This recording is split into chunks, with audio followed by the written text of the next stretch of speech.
Welcome back, and today we will finish covering the tools that Onshape provides for the sketch.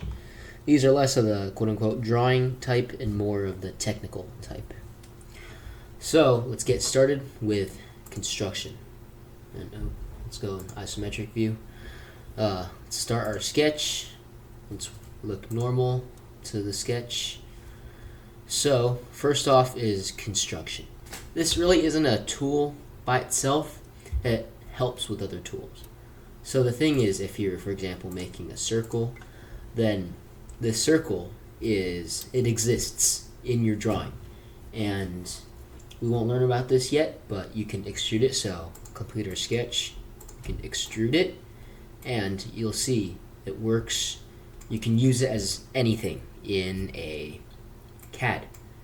But the thing is, what if we don't want that? What if we want some lines or shapes for guidance, and we want some that we actually want to continue on using in our CAD?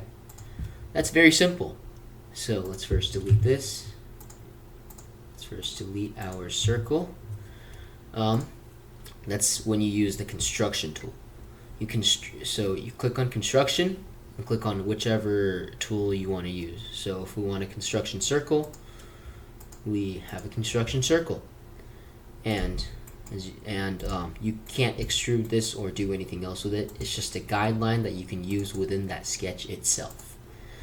So there's also construction line, or there's even construction points, which are confusing because you can't see the difference between them and a real point, but they do exist. Next up is the offset tool. What offset does is it basically, you can offset a line or something by a certain value. So, for example, if we have a line and we have offset, you can offset the line by 1/4 of an inch, or you can do more, for example, 1/2 an inch. So that's the offset tool, but it doesn't just apply to like a straight line. You can also do it with a spline, for example. So if we go with that and offset here, you can see how it still works. You're basically transforming it like a dilection, which if you learn geometry, you would know.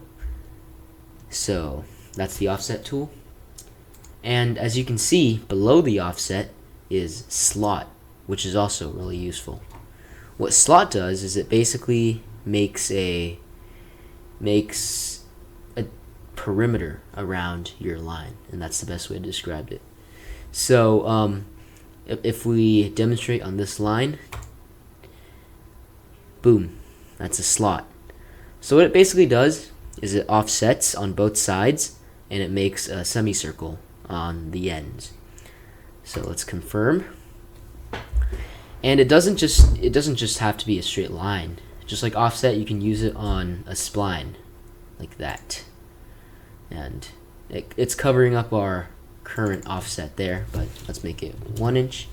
And there, you see, it's basically just offsetting it on both sides and then making a semisphere or semicircle on both sides.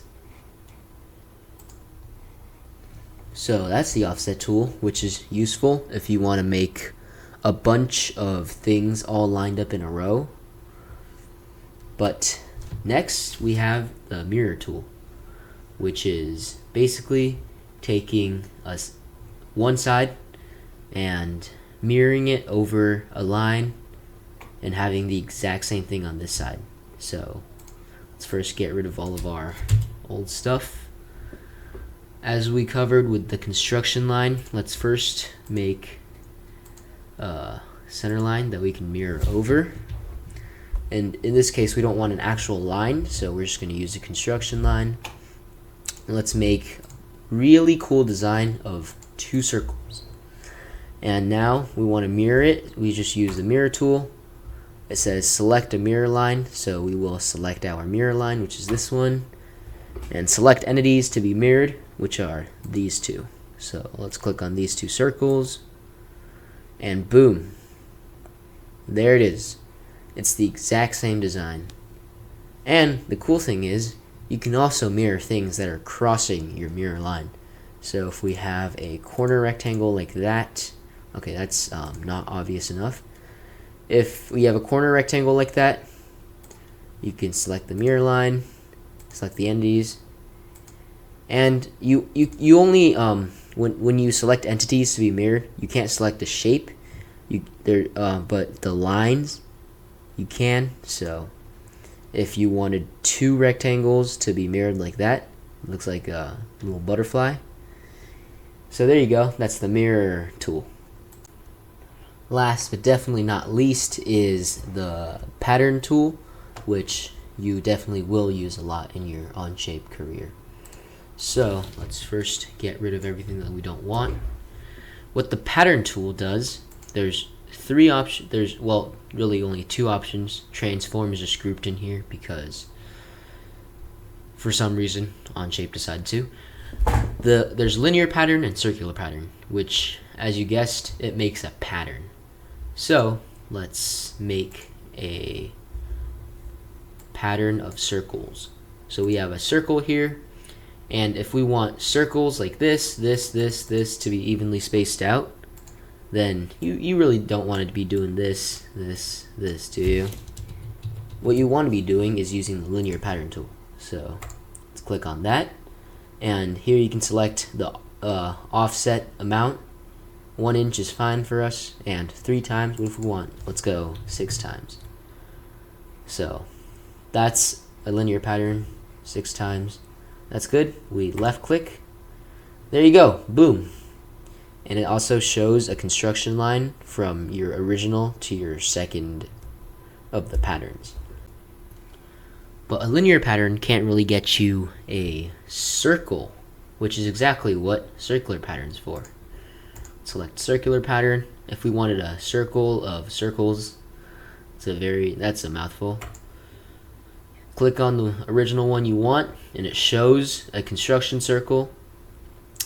If you want a total of, hold up, it's still showing, yep.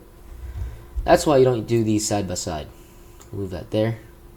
Circle pattern, we have a circle of circles. If we want it more than 3 times, we can go 4 times, or even 10 times, or 100 times. It's just gonna look like that though. So let's go back. If we wanted a circle of, say, 9 circles, there you go.